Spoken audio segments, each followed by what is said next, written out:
Olá pessoal, boa tarde, tudo bem com vocês? Espero que estejam todos bem.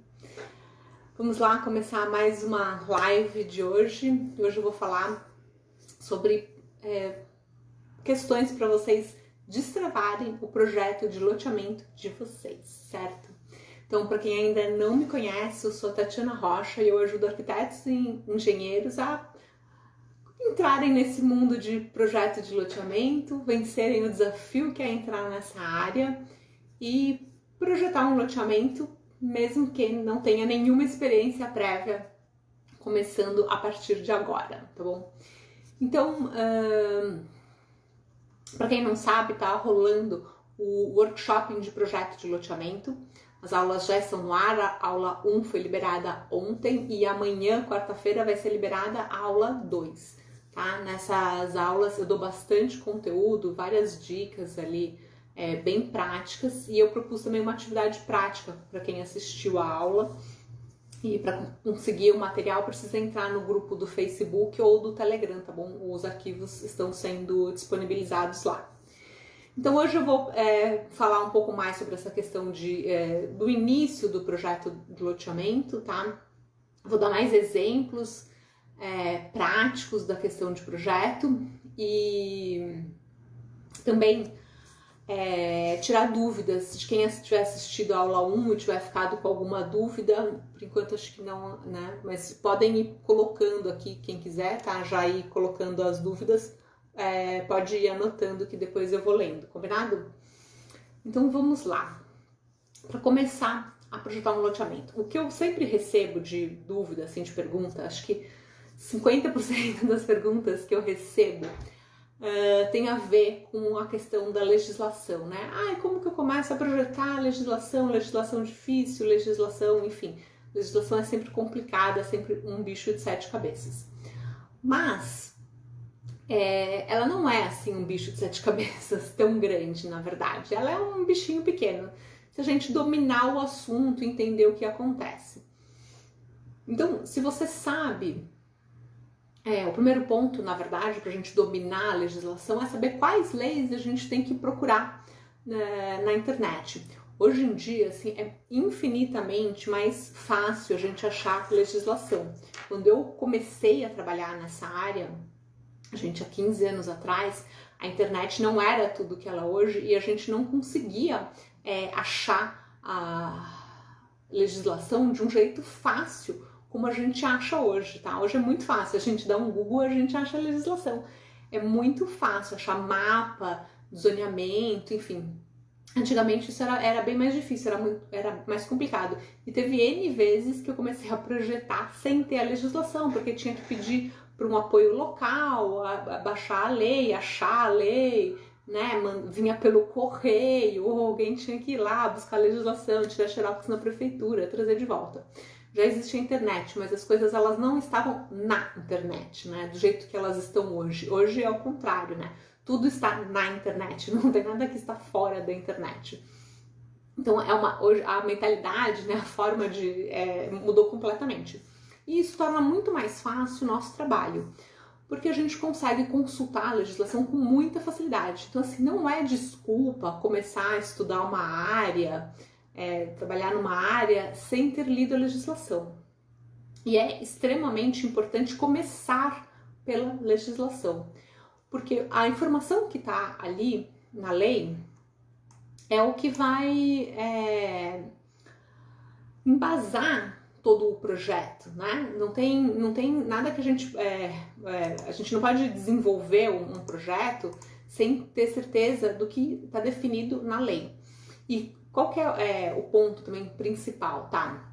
Que às vezes eu falo assim, não adianta a gente confiar também só na informação que a gente recebeu do nosso cliente, ou às vezes um corretor. Isso acontece muito quando a gente está numa área fazendo um estudo de viabilidade, e aí vem de um corretor, assim, veio a informação de que aqui pode fazer um lote de 400 metros quadrados.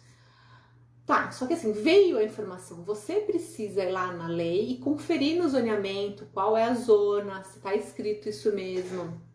Você tem que checar, tá? Porque também quando você vai conferir na lei, você aproveita e já vê de quando que aquela lei é nova, é velha, E por que eu falo isso de nova e velha? Às vezes é uma lei super recente. Tu consultei uma lei, a lei ela saiu esse ano, saiu, sei lá, 2 anos atrás. É uma lei recente, você sabe que essa lei não vai passar por uma revisão tão rápido, porque ela é uma lei recente. Ah não, já é uma lei de 2010 ou uma lei de 2005. Aí é uma lei que está mais provável que ela passe, que vai passar por uma revisão, né, em breve. Enfim, as leis elas passam por revisões periódicas, até por conta do plano diretor, né? O plano diretor, na verdade, ele tem que, né, pela lei federal, né, do Estatuto da Cidade, o plano diretor ele tem que ser revisado a cada 10 anos. Então isso obriga também que a lei de uso e ocupação do solo seja revisada em sequência, né? Você revisa o plano diretor e acaba revisando a lei de uso e ocupação do solo, de parcelamento. Então, é importante, né? Você vai pegar a lei, você vai descobrir as informações, você vai ver se essa lei é nova ou não é nova, já entra no site da prefeitura, vê se tem alguma informação, quando o plano diretor ou uma lei de zoneamento, eles estão sendo revisados, aparece informação, você entra no site da prefeitura, aparece ali discussão sobre o plano diretor, audiência pública do plano diretor. Então você consegue saber se essa lei está sendo revisada, né? Se ela está passando por um processo de revisão. Você consegue saber, você consegue inclusive, as prefeituras já costumam disponibilizar quando está tendo essa revisão, o projeto de lei, né? Que é a lei ali, aquele texto ainda preliminar, né, que está passando pelas audiências, mas você já consegue ter uma noção do que vai ser possível ou não.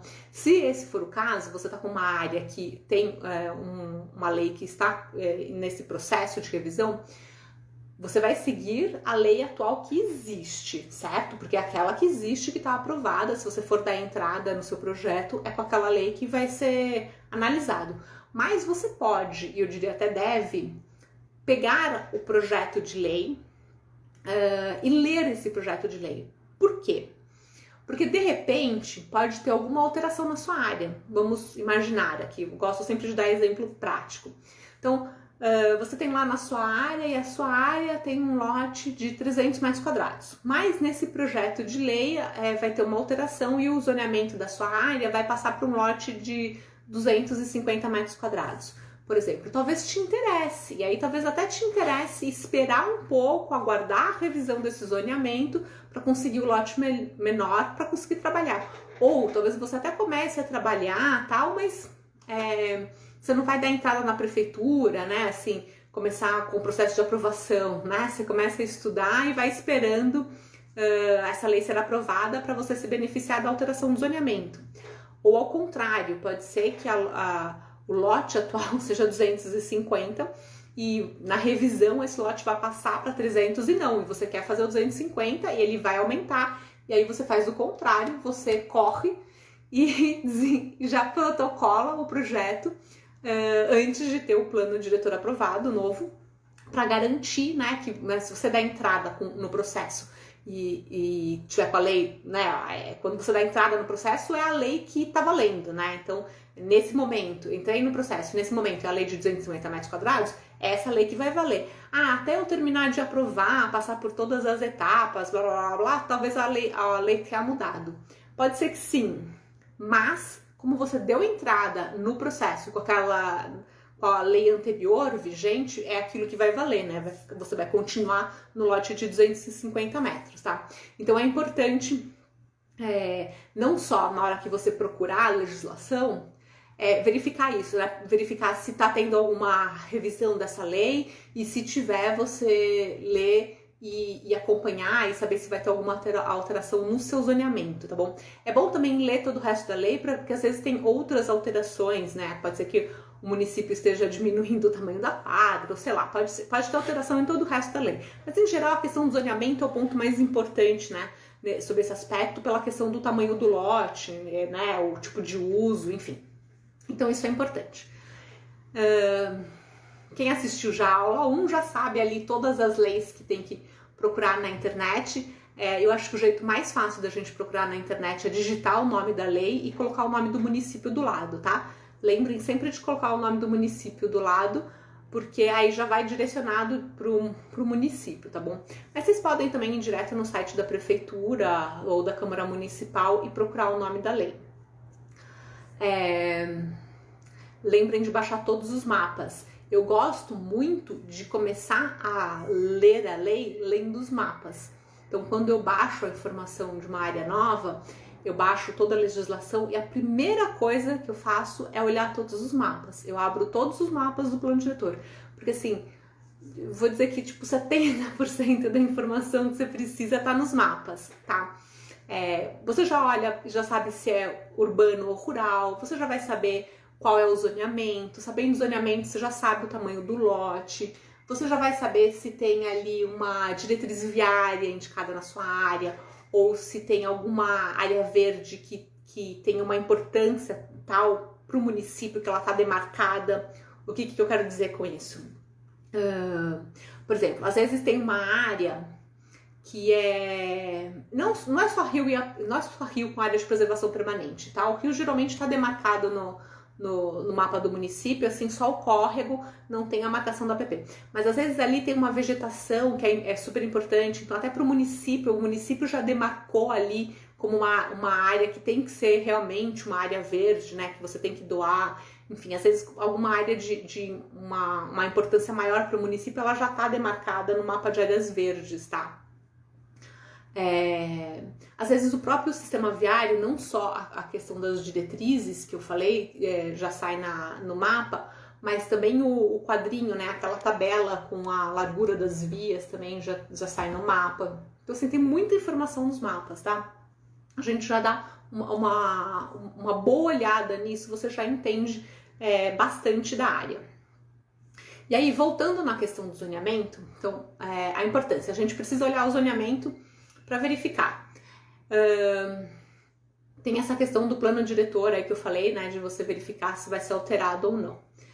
Mas o que acontece? Quando a gente tem um zoneamento, a gente também tem que prestar atenção, assim, que o zoneamento de uma área, ele não é porque o seu vizinho, ou você mesmo já fez, ou o seu vizinho tem uma área ali que ele tem o mesmo zoneamento. Às vezes vocês estão exatamente no limite do município, tá? Do município, no limite do zoneamento. Você pode estar no limite do município, mas depois eu falo sobre isso. Uma boa coisa para falar. Às vezes está no limite do zoneamento. Então aqui é uma zona, aqui é outra zona. O que acontece? Se você tiver um terreno que está pegando duas zonas, por exemplo, o que você vai fazer com isso? Se for assim, pouco, esse meu terreno ele tá pegando tipo 10% só da outra zona, talvez você consiga, na hora que você entrar na prefeitura, né, e pedir diretrizes, pedir para ocupar tudo com aquele zoneamento majoritário, né? Então vamos supor que aqui um zoneamento está falando de 200, outro de 150, mas esse de 200, ele está ocupando 90% da gleba e o 150, até ali porque você vai fazer lote maior, na verdade não tem dificuldade, né? Vamos refazer o meu exemplo. A questão era se você estivesse fazendo um lote menor, que lote maior você sempre pode, né? Então vamos supor que você tem 90% da área com um lote de 150 metros e 10% ali da sua área com um lote de um zoneamento que permitiria lote de 200 metros quadrados. Então você consegue falar, olha, eu tô aqui nessa área, eu tenho só 10% da área que pede o lote de 200, posso ocupar tudo com 150? Talvez seja possível. Agora, se isso for uma coisa assim mais meio a meio, sabe, 50%, 50%, muito provavelmente você vai ter que ocupar, você vai ter que dividir a ocupação, tá? Talvez você não consiga fazer tudo de um jeito, porque você vai ter que respeitar o lote mínimo. Então, claro, se você quiser fazer tudo com o lote maior, um lado é 150, outro lado é 200, e você quiser fazer tudo com 200, você pode, né? Porque maior a gente sempre pode, o que a gente não pode fazer é menor. Então, eu tenho aqui 150, aqui 200, e posso fazer tudo com 150? Aí talvez não seja permitido, tá? Mas é um caso também de ir na prefeitura negociar.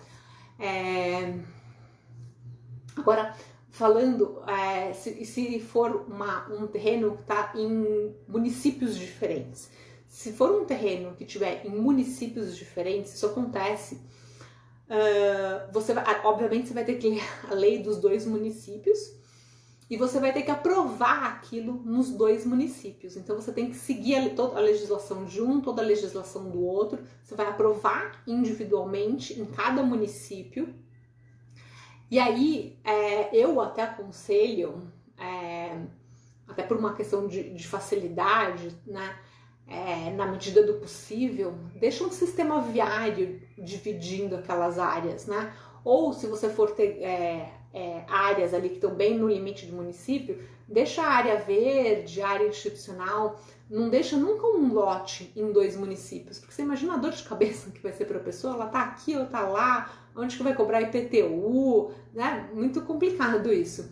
Então, deixa o sistema viário, ou deixa a área verde, dou a área verde de um, a área verde do outro, elas se unem no meio, ou a área institucional, ou divide mesmo com o viário, tá? Nunca deixe um lote dividindo em 2 municípios, que isso vai causar uma confusão para o morador, para a prefeitura, tá muito complicado. E obviamente, aqui nesse caso, mais ainda você vai ter que respeitar as regras de zoneamento e as regras de doação pública de cada município, porque ainda que seja uma única gleba, você tem que respeitar a aprovação dele municipal em cada município, tá? Voltando na questão da diferença do tamanho do lote, qual é a importância da gente conferir isso na legislação logo de cara?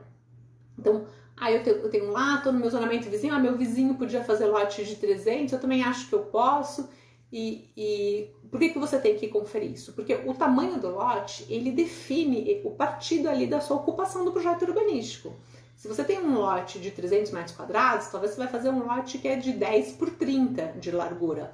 Se você tem um lote, agora já muda, eu tenho um lote de 200 metros quadrados, talvez você vai fazer um lote de 10 por 20. E isso muda completamente a concepção do seu projeto, porque um é um tamanho de quadra que vai ser 40 metros, né, porque são 2 lotes, e o outro é 60 metros. Isso muda completamente a concepção do projeto. Então, por isso que eu insisto muito que tem que começar lendo a lei. É o primeiro ponto. Não tem assim, eu vou dar uma rabiscada aqui, assim, não tem uma rabiscadinha que você dá, tá? Você tem que conferir na legislação. E outra coisa importante, além do tamanho do lote, é conferir a frente do lote. Porque quando a gente define a frente do lote, a gente consegue também dimensionar, né? Então, assim, um lote de 200 metros quadrados, ele pode ser 10 por 20, vamos supor, a prefeitura exige que aqui a frente mínima é 10 metros. Então, você vai fazer seu lote 10 por 20. Não, a prefeitura, ela aceita que a frente mínima seja 8. Você já consegue fazer um lote de 8 por 25. E um lote de 8 por 25 é melhor do que um lote de 10 por 20, né? Enfim, então, você consegue fazer esse tipo de análise, tá? Então, é bastante importante a questão da ocupação, tá? Então, por isso que a legislação é super importante, tá? De ser verificado e logo no começo do projeto, para você não fazer nenhuma bobagem, tá bom? Tem uma pergunta aqui do Alessandro. Em algum momento vocês já dispensaram algum projeto por ser inviável, tipo de terreno, desnível, localização, ou sempre tem um jeito de aproveitar? Ótima pergunta. Sim, Alessandro.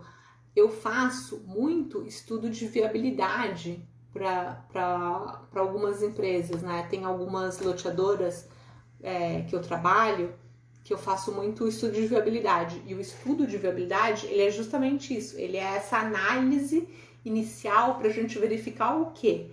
A legislação. A legislação, ela permite ocupar do jeito que a gente quer? Porque às vezes o empreendedor, ele tem ali uma ideia muito definida do que ele quer, né? Às vezes o empreendedor, ele fala assim, não, eu quero fazer aqui um projeto com lote de 250 metros quadrados. E se a lei ali falar que é de 300, talvez ele não queira. Da mesma forma, às vezes já cheguei a pegar áreas que, né, por essa coisa de achar de corretor, não, isso aqui tá do lado da área urbana, mas aí chega e descobre que é uma área rural e o plano diretor não vai ser revisado, então aquilo ali, imagina, uma alteração é uma coisa demorada, complicada, acontece, pode mudar? Pode, né, eventualmente vai mudar porque a cidade cresce, mas é uma coisa complicada de você assumir às vezes, né? Se você assumir isso que você vai mudar, é um projeto que você sabe que vai demorar muito mais do que 2 anos, porque você vai ficar só 2 anos para conseguir alterar o uso da sua área na prefeitura, aí depois é que você vai conseguir começar a fazer o projeto. Então, esse tipo de coisa pode inviabilizar um projeto, tá? A legislação, a ocupação da área. Então, você pegou uma área que tem assim, uma quantidade tão grande de área de preservação permanente, de mata, sei lá, ou tantas restrições ambientais, que de repente elas podem inviabilizar a ocupação, né, para um determinado tipo de projeto. Eu nunca vou te dizer assim que é inviável ocupar assim para todas as pessoas, porque acho que depende muito do tipo de projeto que está sendo feito naquele terreno, tá? Exemplos. Às vezes você tem uma área que tem ali mais restrições ambientais, que vai ter um aproveitamento menor.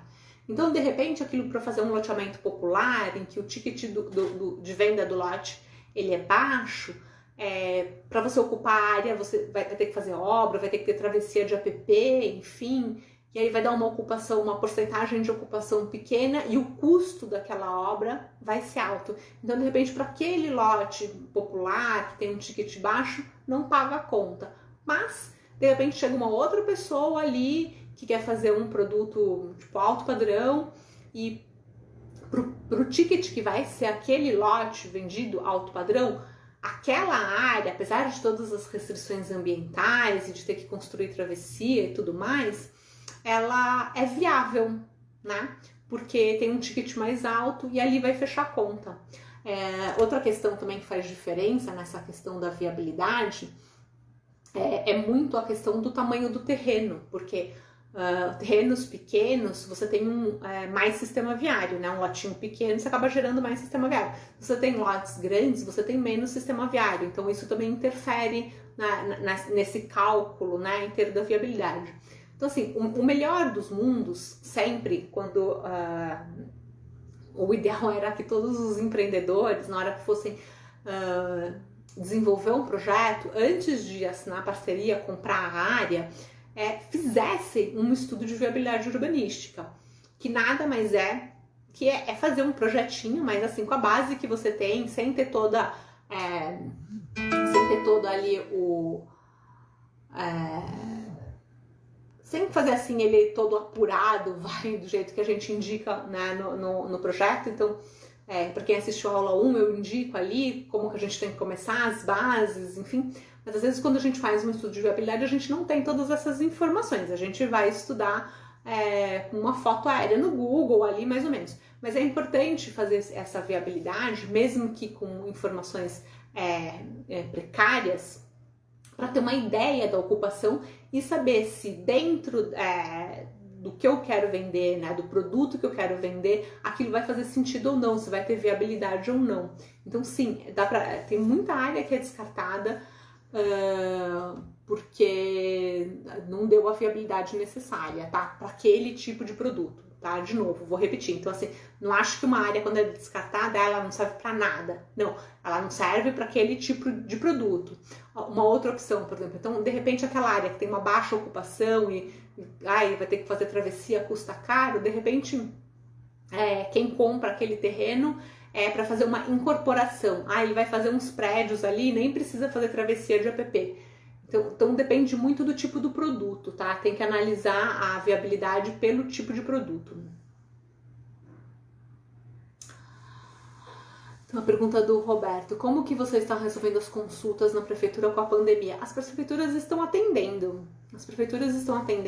Algumas prefeituras fecharam mesmo no começo da pandemia, fecharam as portas, mas elas já voltaram a atender, com a vantagem que muitas estão aceitando agora as consultas de forma online, coisa que não era comum. Algumas começaram a aceitar já receber material por e-mail, assim, eles estão agilizando. Ou você pode protocolar pessoalmente também, porque elas estão abertas, tá? A maioria tá... Não, agora eu acho que todas voltaram, todas abriram. mas tente online, porque eles estão mais favoráveis a essa questão online. Eu consegui até fazer reunião online com a prefeitura. Eles entrando online, todo mundo lá, cada um na sua casa e fazendo essa divisão. Eu estava falando da questão dos tamanhos dos lotes e da importância da gente procurar todas as informações na legislação para não fazer alguma bobagem, tá? Antes de começar. Porque, como eu falei, se você sabe que o seu cliente, ele te passou num briefing, o que eu quero? Eu quero fazer um lote de 200, ele é lote de 300, você já vai conversar com a pessoa antes de começar a fazer o estudo, né? Nem perca o seu tempo fazendo estudo, porque eventualmente a pessoa não quer e talvez ela dispense a área, tá bom? Então, assim, primeiro ponto para começar o seu projeto é sempre analisar a legislação, verificar o que o seu cliente quer, o que a legislação permite. Esse é o ponto inicial de você começar o seu projeto, tá? O segundo ponto é ter as bases do projeto, né? A gente precisa ter um levantamento planeotimétrico e um estudo ambiental. Essas duas coisas, o levantamento planeotimétrico e o estudo ambiental, a gente já pede quando a gente já tem um projeto contratado, ali uma área definida, né? E você vai começar a desenvolver o seu projeto. Quando a gente está nessa etapa de estudo de viabilidade, que eu falei agora há pouco, dificilmente a gente tem essas informações. Às vezes, o proprietário da área, ele tem um levantamento topográfico e aí você pode considerar. Mas dificilmente alguém já avançou a ponto de ter um estudo ambiental. Mas o que é possível fazer, né? Como que a gente faz essa viabilidade? Olhando a foto aérea do Google. E aí você marca ali as restrições que você enxerga de APP, né? O que te parece. Na verdade, a APP propriamente a gente não enxerga, né? O que a gente enxerga? A gente enxerga mais ou menos o rio. Porque o rio ele é uma cor bem escura na foto aérea. Quando você pega a foto aérea do Google, o rio ele é uma cor bem escura. Então você consegue enxergar mais ou menos o caminho do rio, né? Ele é meio tortinho e tal, ele consegue enxergar. Aí você traça aquilo mais ou menos, depois você dá depois você dá o offset de 30 metros para cada lado, definiu a margem do rio. A mata, eu aconselho sempre a você fazer um mapa assim super restritivo. Tudo que você achar que é mata, matinha já vira mata. Porque é melhor a gente não ocupar e depois aumentar a ocupação do que você achar que nada daquilo é restrição ambiental e aí você passa por cima de tudo e depois tem um monte de coisa que é restrição ambiental e aquilo que você achou que fosse ocupar 50% vira uma ocupação de 30% e aí sim que acaba com a viabilidade, tá? Então sejam sempre mais restritivos. E assim, ter um levantamento topográfico, por exemplo, do proprietário não é garantia que você tem um levantamento mais fiel ou correto, tá? Tem um projeto aqui no escritório que a gente fez um estudo de viabilidade. O projeto entrou como estudo de viabilidade, é um dos meus principais clientes, a gente sempre faz estudo de viabilidade para embasar antes deles contratarem a área. E fiz o estudo de viabilidade, tinha um levantamento topográfico do cliente que nós usamos para desenvolver o projeto. Então a gente desenvolveu o projeto, fez aquela viabilidade e tal, refez, ocupou, falou, nossa, tá ótimo. A empresa fechou ali com o proprietário. E eles estavam super certos que aquela ocupação que a gente tinha projetado ia dar aquele número de lotes, aquela porcentagem de ocupação estava super na certeza daquilo. Aí, como o levantamento era do proprietário, era um pouco antigo, e a empresa sempre contrata um novo levantamento ou uma revisão do levantamento. E aí fizeram um novo levantamento, e o que a gente descobriu no novo levantamento? Que primeiro o rio que estava ali estava um pouco diferente, ele era um pouco maior. Antes, no primeiro levantamento só tinha indicado ali um rio na divisa. Aí depois apareceu uma nascente no meio do projeto, já aumentou a área de preservação permanente. Ok, a gente foi na área, a gente achou a área produtiva, ela tem plantação e ok, parecia que era só plantação, de uma árvore frutífera. Gente, eu não falo essas coisas por questão de confidencialidade com os clientes, eu já expliquei várias vezes, mas quem é novo e não sabe, eu nunca falo o nome da área, cidade, informações, a menos que o projeto já esteja lançado, tá? Por uma questão de confidencialidade com os clientes. Então, era uma área, uma plantação, e a gente fala, aquela área, imagina, né, quando vai deixar de ser produtiva, vai derrubar a plantação, não tem restrição ambiental, porque olhando assim, não parecia que tinha. Aí veio o levantamento topográfico, já aumentou um pouco o tamanho da APP, porque tinha uma nascente que não estava previsto, já deu uma crescidinha ali na nossa ocupação. Depois foi a vez de fazer o estudo ambiental. E aí o consultor ambiental, ele foi na área, fez o estudo ambiental, e uma área que era uma matinha super rasteira, assim, que a gente nem deu importância para ela, porque a gente achou que ela não era importante, porque ela é realmente uma vegetação mais... não é uma vegetação de grande porte, que parece mata, ela é uma vegetação ecótona, que não é passível de corte. Aí acabou com a viabilidade da área. Não, acabou é maldade, mas enfim, afetou absurdamente a viabilidade da área, porque a APP do rio aumentou, aquela vegetação que não podia ser cortada aumentou muito, e tudo isso aumentou muito a restrição. E olha, a gente tinha feito uma viabilidade em cima de um levantamento topográfico, e nós visitamos a área no momento em que a gente estava fazendo essa viabilidade para dar uma olhada na área, e ainda assim teve duas surpresas, né? Que era aquele rio maior do que o que a gente estava imaginando e do que estava demarcado na planta inicial, e uma vegetação que a gente não parecia ter importância, que não era passível de corte. E isso foi um problema grande, né? Tive que sobrepor o levantamento topográfico antigo com o atual, ficar calculando a diferença da restrição de um projeto com o outro, mostrando o impacto do que tinha tido do primeiro projeto com o projeto atual, né? Fiz um projeto revisando as restrições, enfim.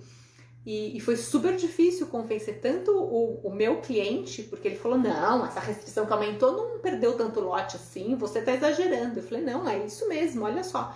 E depois que eu tive que convencê-los, eles tiveram que convencer o proprietário, porque você imagina que eles já tinham negociado tudo aquilo, e a questão da viabilidade, né? Negociei com você que vai dar X%, X mil reais, e aí depois aquilo diminui, aquilo impacta na conta de todo mundo. Então,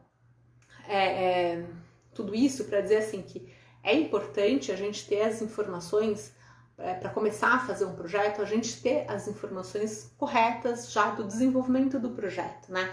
Eu falo para fazer isso de viabilidade em cima de foto aérea, ok? Mas assim, é viabilidade, que fique bem claro que você não pode pegar aquele número e ter ele como um número assim que vai ficar, porque não vai ficar. O que dá para seguir quando a gente faz uma viabilidade é a porcentagem de ocupação da área. Eu consegui ocupar mais ou menos 30% da área. É aquilo mais ou menos que vai ficar, tá? Pode ser que quando comece o projeto e tenha o ambiental, o topográfico, dê um pouco a mais ou um pouco a menos, mas ele vai girar em torno daquilo, né? Dificilmente uma área que você fez uma viabilidade que deu 30%, ela vai dar depois 50%. Ou uma área que deu viabilidade de 50%, vai depois dar 30%, tá? Mesmo essa que eu tô falando, que deu diferença, não deu uma diferença de 20% de ocupação, foi uma diferença menor, tá bom? Foi uma diferença significativa acima do que costuma dar, mas não foi uma diferença tão grande desse jeito, tá? De 20%, 10%. Então, tudo isso é para dizer que é importante a gente ter esses arquivos de base muito corretos para desenvolver um projeto. Senão você está desenvolvendo o projeto em cima de uma área que vai ser alterada, enfim, que vai revisar e que vai mudar. Então não vale a pena. Você começou um projeto, que é um projeto que você vai começar para fazer, não é uma viabilidade, né? Eu não sei como chamar isso, mas enfim, não é um projeto de viabilidade, é um projeto que vai começar ali para valer, vamos começar a estudar, né? O objetivo é encaminhar para a prefeitura. Você tem que começar só depois que você tiver o levantamento topográfico e o estudo ambiental, tá bom? Não comecem antes, é perder trabalho, tá? Todas as vezes que algum cliente chegou para mim e falou, mas por favor, o ambiental vai demorar 30 dias, o topográfico, já vai fazendo um estudinho pra gente ter uma ideia da ocupação do terreno. Deu errado, tá bom? Depois muda, chega uma PP nova, chega alguma coisa nova, Se é nesse nível de viabilidade, ok, dá para você fazer. Mas se é no nível de projeto, não. Porque aí você fez um projeto e aí depois ele fica, mas aquele projeto você fez, mas aí não tinha informação. E mesmo sabendo, é difícil, tá bom? E sem contar que você vai fazer um projeto que você vai jogar no lixo, porque na hora que chega o levantamento, na hora que chega o ambiental, né, a informação, ela sempre fica mais apurada. Quando você tem o levantamento topográfico e o ambiental pronto, você sabe exatamente ali aonde está a APP, por exemplo, uma mata. Você sabe exatamente até onde você pode ir. Se você está trabalhando numa viabilidade, numa foto aérea, você já vai, como eu falei, ser super restritivo. Você não vai chegar nem muito perto da mata. Se você já tem o arquivo final, você sabe exatamente o limite. Você sabe até onde você vai poder chegar. Você consegue fazer esse desenho detalhado e com segurança de que você vai conseguir chegar até aquele ponto, entendeu? É diferente na hora do projeto, porque o que acontece? Às vezes nisso você tem lá, né, nesse caso, você tem uma app ali na frente, você tá ali fazendo a sua rua, você tá dando offset daqui, vai dando offset, e aí terminou aqui, você tá numa viabilidade. Ai, parece que meu offset terminou no meio da mata, mas aqui na viabilidade você pode, né, sei lá, você não tem certeza se está ali ou não, de repente você considera. Se você tá já tem ali o topográfico, o ambiental, você sabe, deu ou não deu, assim, não tem alternativa, não dá pra você dar um jeitinho, eu vou dar um jeitinho aqui, fingir que não vi, minha rua tá meio em cima da app, não, se já tem a app demarcada, não coube, daquele jeito, muda a modulação da quadra, muda o desenho, não coube ali, a sua rua ficou em cima da app. Então você já consegue desenvolver o projeto, tá? Com muito mais certeza, né? Do desenho dele, do traçado dele, tá bom? Alessandro, referente à aula 1, vi que nas duas laterais tem rede de alta tensão. É necessário consultar algum órgão para constar a faixa ou na própria matrícula? Consta a informação. Normalmente, agora para fazer o desafio não, tá? Você pode considerar que é uma rede de uns 15 metros. Mas normalmente a gente precisa consultar a concessionária. Então sempre que tiver restrição que for rede de alta tensão, né, de energia elétrica, gasoduto a gente não vê, né, mas está marcado na matrícula. Ferrovia e mesmo estradas estaduais e federais, a gente precisa consultar a concessionária para saber qual é a largura dessa faixa de domínio. As concessionárias de elétrica, elas têm a definição da largura da faixa de domínio pela voltagem da rede. Então, às vezes, na matrícula não costuma ter, mas às vezes se alguém souber a voltagem daquela rede, você consegue consultar no próprio site da concessionária e saber qual que é a largura da faixa de domínio. Lembrando que primeiro tem a faixa de domínio e depois tem a faixa não edificante, tá? São duas coisas diferentes. A faixa de domínio é aquela área que a concessionária tem, que é como diz o nome, né? É de domínio da concessionária, vai ficar para eles. É uma área não ocupada que vai ficar para eles de proteção, de afastamento. No caso de uma estrada, na faixa de domínio é a faixa em que a concessionária ela pode alargar a estrada, tá? E depois disso tem uma faixa não edificante, que aí é municipal, que é só um afastamento, né? É uma garantia a mais, né? É um afastamento a mais daquela restrição. Muitos municípios aceitam que na faixa não edificante você construa sistema viário, mas eu acho que eu já estou adiantando a informação da aula 2. Vou deixar para vocês assistirem amanhã. Se me deixar falando aqui, eu vou falar tudo. Assistam a aula 2 que eu vou falar mais sobre isso. Bom, gente,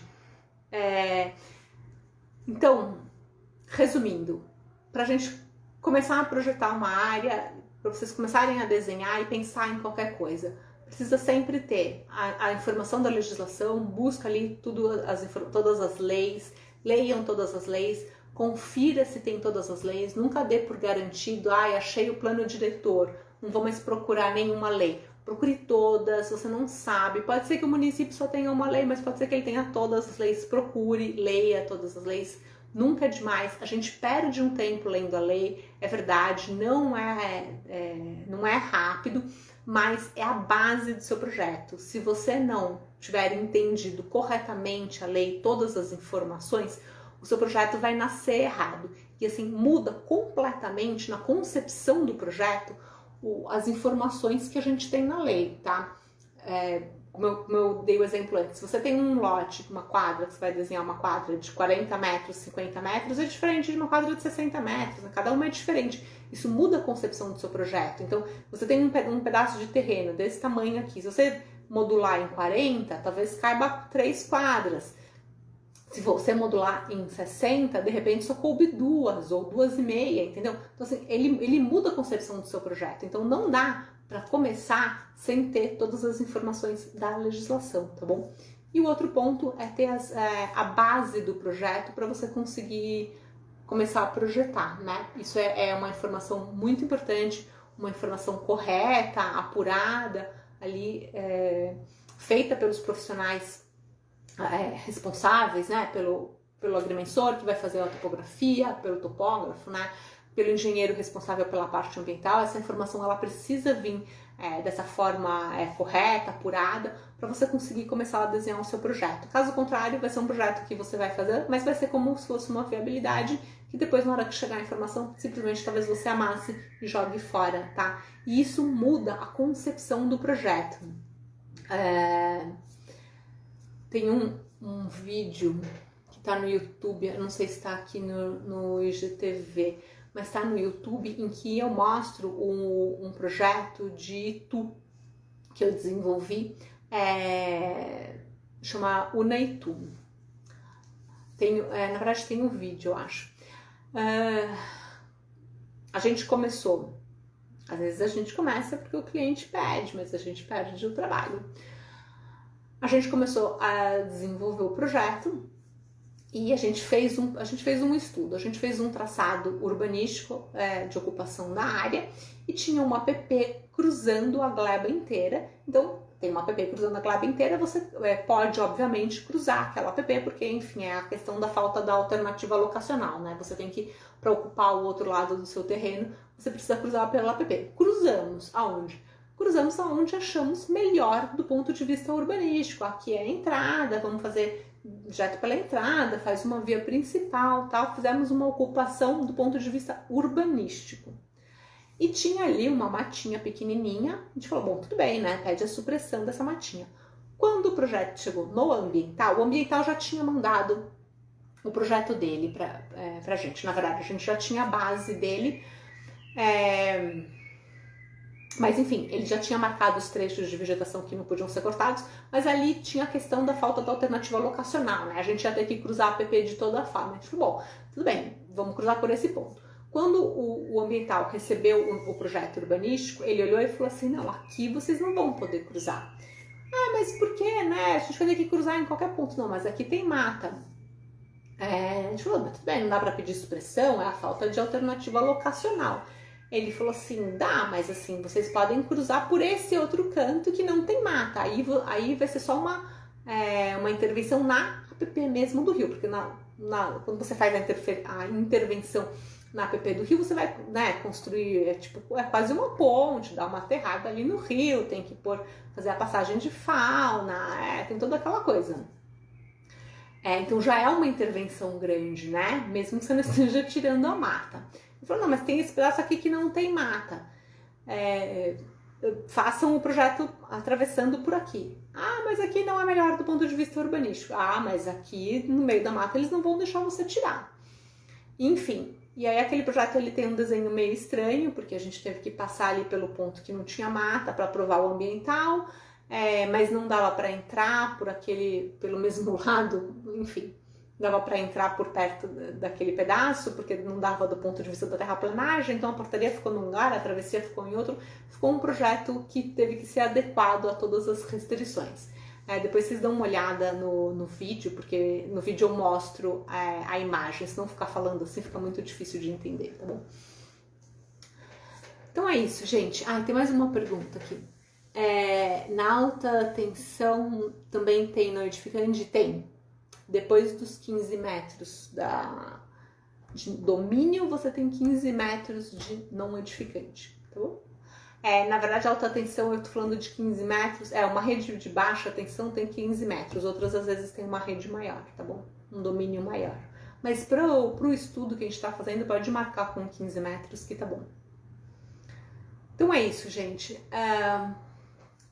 Para começar a projetar, precisa dessas informações que eu falei aqui hoje.